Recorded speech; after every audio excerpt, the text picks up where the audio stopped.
तुम्हारी कर्मातीत अवस्था कब? आत्मा के साथ साथ शरीर भी सतो प्रधान। तो सोचो कितनी न्यारी स्टेज तक जाना है।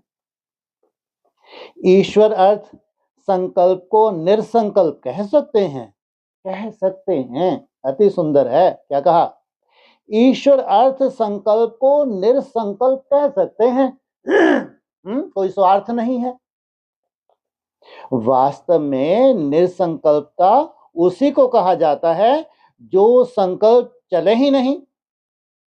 ये है असली परिभाषा।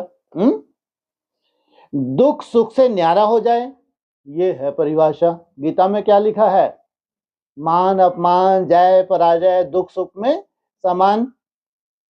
वह तो अंत में जब तुम हिसाब किताब चुकतू कर चले जाते हो वहां दुख सुख से न्यारी अवस्था में, तब कोई संकल्प नहीं करता।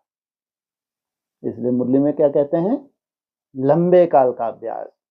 तुम्हारी कर्मातीत अवस्था कब होगी? अंत में। लेकिन वो अंत भी किनका आया? हाँ, जिन्होंने प्रैक्टिस की है। सुख में बहुत खुशी नहीं हो गए, दुख में बहुत दुखी नहीं हो गए, जीत में छलांगे मार रहे हैं, हमारे से बड़ा कोई महावीर नहीं है। और जैसे ही माया ने झापट मारा तो इनका डाउनफॉल इनके चेहरे से देखो। सम कैसा चाहिए योगी? हाँ, इसे दुख की चिंता नहीं है लेकिन सुख में वो ही प्रभावित नहीं हो रहा। गैसी गुब्बारा नहीं है, ये ध्यान रखना। दुख में चेकिंग करने की जरूरत नहीं। कहाँ चेकिंग करो?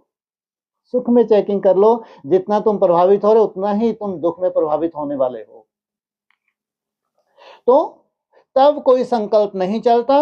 उस समय कर्म अकर्म दोनों से परे अकर्मी अवस्था में रहते हो।